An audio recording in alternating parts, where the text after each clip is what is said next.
Jumlah kumulatif kes positif COVID-19 global kini melebihi 368 juta. Ini berikutan pertambahan lebih 3.7 juta kes dalam tempoh 24 jam yang lepas. Data terbaru Johns Hopkins University menunjukkan Amerika Syarikat masih kekal negara paling terjejas dengan lebih 73.7 juta kes. Ini diikuti India dan Brazil dengan masing-masing merekodkan 40 juta kes dan 24 juta kes. Negara yang melebihi angka 10 juta kes adalah Perancis, United Kingdom, Turki dan Rusia. Sementara Itali merekodkan lebih 10 juta kes. Manakala Sepanyol dan Jerman 9 juta kes. Di Asia Tenggara, Indonesia kekal merekodkan jumlah kes positif tertinggi dengan lebih 4.31 juta. Diikuti Filipina melebihi 3.5 juta, Malaysia 2.85 juta dan Thailand dengan 2.4 juta kes. Manakala Singapura melebihi 338,000 kes. Sementara itu, angka kematian akibat COVID-19 seluruh dunia kini melebihi 5.64 juta. Berdasarkan data Johns Hopkins University, Amerika Syarikat kekal merekodkan jumlah kematian tertinggi melebihi 881,000 kes. Ini diikuti Brazil dengan lebih 625,000 kes, India lebih 492,000 kes dan Rusia lebih 322,000 kes. Sementara Mexico kini catat lebih 304,000 kes. United Kingdom, Itali, Perancis dan Jerman pula merekodkan lebih 100,000 kes kematian. Negara yang merekodkan angka korban melebihi 90,000 kes adalah Sepanyol. Bagi Asia Tenggara, Indonesia mendominasi angka kematian dengan lebih 144,000 kes korban. Filipina di tangga kedua, korban tertinggi dengan lebih 53,000, diikuti Malaysia dengan 31,000 kes. Manakala Thailand dengan lebih 22,000 angka korban. Baik, seterusnya, dos vaksin COVID-19 yang didaftarkan atau disuntik di seluruh dunia berjumlah lebih 9.91 bilion sehingga pagi Sabtu. Data juga didedahkan China kini melalui dengan lebih 2.87 bilion dos vaksin yang sudah didaftarkan. Ini diikuti India dengan lebih 1.68 bilion dos, manakala Amerika Syarikat dengan lebih 534 juta dos vaksin. Brazil catat lebih 358 juta dos didaftarkan, sementara Jepun melebihi 204 juta. Manakala Turki, Jerman dan Mexico catat angka melepasi 100 juta dos. Di Asia Tenggara, Indonesia jauh di hadapan negara lain dengan mendaftarkan lebih 311 juta dos. Ini diikuti Filipina 125 juta, manakala Thailand melebihi 114 juta dan Malaysia pula melebihi 63 juta. Singapura melepasi 11 juta dos vaksin yang didaftarkan. Britain akan memulakan penggunaan pil COVID-19 keluaran Pfizer bermula bulan depan. Kementerian Kesihatannya dalam satu kenyataan memaklumkan ia akan mula diberikan kepada golongan rentan dengan masalah kesihatan. Jelasnya, pil antiviral Paxlovid itu akan mula diguna pakai terhadap lebih ribuan individu bermula 10 Februari nanti. Pengarah Perubatan Perkhidmatan Kesihatan Negara NHS Stephen Powis menyambut baik perkara tersebut serta berkata pil berkenaan dapat membantu mengawal penularan COVID-19 di negara itu. Malah jelasnya hasil ujian klinikal menunjukkan ia mampu menurunkan kadar kemasukan ke hospital dan mengurangkan risiko kematian sehingga 88%. Ujarnya ia adalah langkah terbaik untuk melindungi ribuan nyawa rakyatnya. Untuk rekod, Britain memesan 2.75 juta pil Paxlovid dan kerajaan akan menetapkan butiran lanjut berkenaan akses kepada rawatan tersebut tidak lama lagi. Ia merupakan pil antiviral kedua digunakan di Britain selepas Molnupiravir yang dikeluarkan syarikat Merck. Rusia melaporkan lebih 98,000 kes harian COVID-19.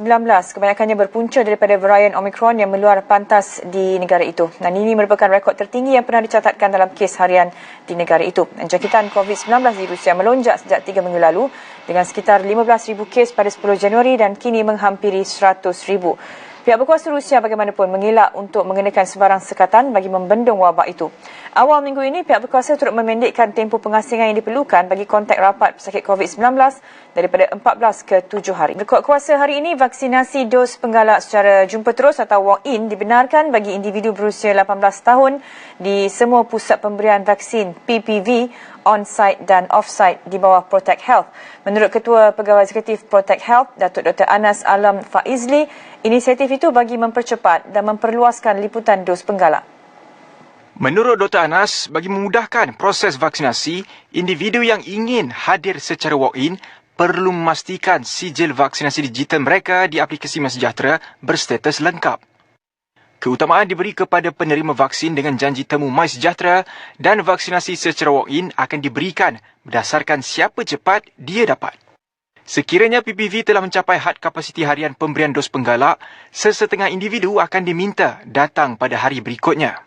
Bagaimanapun orang ramai yang ingin mendapatkan vaksin di klinik swasta yang berdaftar dengan ProteHealth, dinasihatkan menghubungi klinik tersebut terlebih dahulu sebelum walk-in bagi mengelak kesesakan.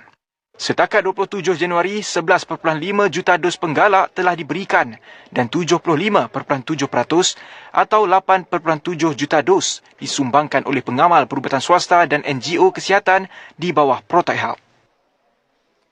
Baik, seterusnya, Kementerian Kesihatan Malaysia melaporkan 12 kematian baru akibat jangkitan COVID-19 setakat tengah malam tadi.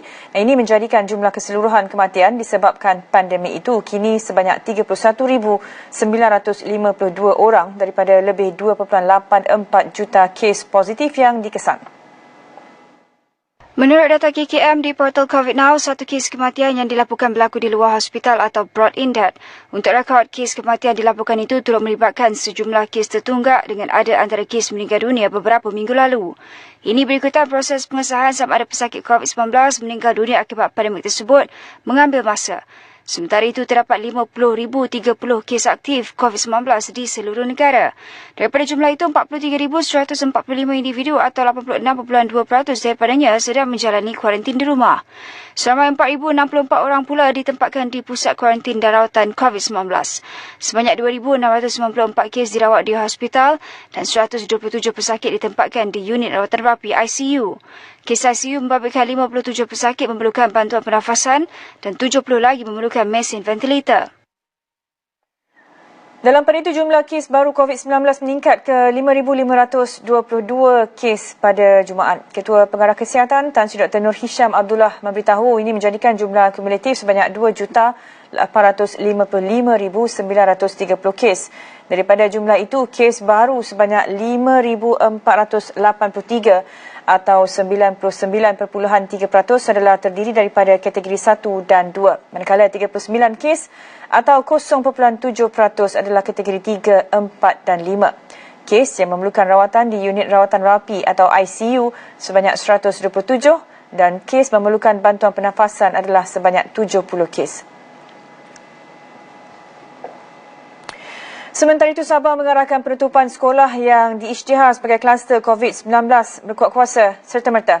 Jurucakap berkaitan COVID-19 negeri, Datuk Seri Masidi Manjun memberitahu keputusan dicapai dalam mesyuarat Jawatankuasa Pengurusan Bencana COVID-19. Dan menurutnya, tempoh penutupan adalah selama 2 hingga 3 minggu tertakluk kepada pengesahan Jabatan Kesihatan Negeri Sabah atau JKNS. Katanya sejak 1 hingga 26 Januari tahun ini, terdapat 6 kluster institusi pendidikan aktif dan 6 lokaliti di bawah pemantauan JKNS melibatkan fasiliti di bawah Kementerian Pendidikan KPM. Setakat Jumaat, terdapat peningkatan kluster melibatkan institusi pendidikan di bawah seliaan KPM menjadikannya 10 berbanding laporan sebelum ini. Pemandu yang merempuh 5 sekeluarga sehingga mengakibatkan seorang ibu dan 3 anaknya maut dipercayai memandu ketika di bawah pengaruh dadah. Ketua Polis Daerah Bentong, Superintenden Zaiham Muhammad Kahar memberitahu pemandu berusia 44 tahun itu juga didapati positif dadah dalam ujian saringan air kencing. Dan katanya pemandu kenderaan Nissan Navara itu juga ada 7 kes lampau melibatkan dadah. Menurut Zaiham, polis juga menemui satu straw lut sinar berisi hablur jernih dipercayai berisi metamfetamin dan akan menahan reman pemandu tersebut pada Sabtu. Katanya suspek kini sedang dirawat di Hospital Temerloh akibat kecederaan di kepala dan akan disiasat di bawah Seksyen 12-2 dan Seksyen 39-C-1 Akta Dadah Berbahaya 1952. Dalam kejadian pada 2.30 petang Jumaat, 4 sekeluarga termasuk 3 kanak-kanak maut selepas kenderaan Toyota Velfire yang dinaiki mereka bertembung dengan sebuah Nissan Navara di persimpangan lampu isyarat Kampung Lebu di susur ke Lebuh Raya Central Spine Road Bentong. Difahamkan pemandu Navara itu melanggar lampu isyarat sebelum merempuh Velfire yang dinaiki keluarga terbabit yang sedang dalam perjalanan dari Kelantan ke Kuala Lumpur bagi menghadiri sebuah majlis perkahwinan.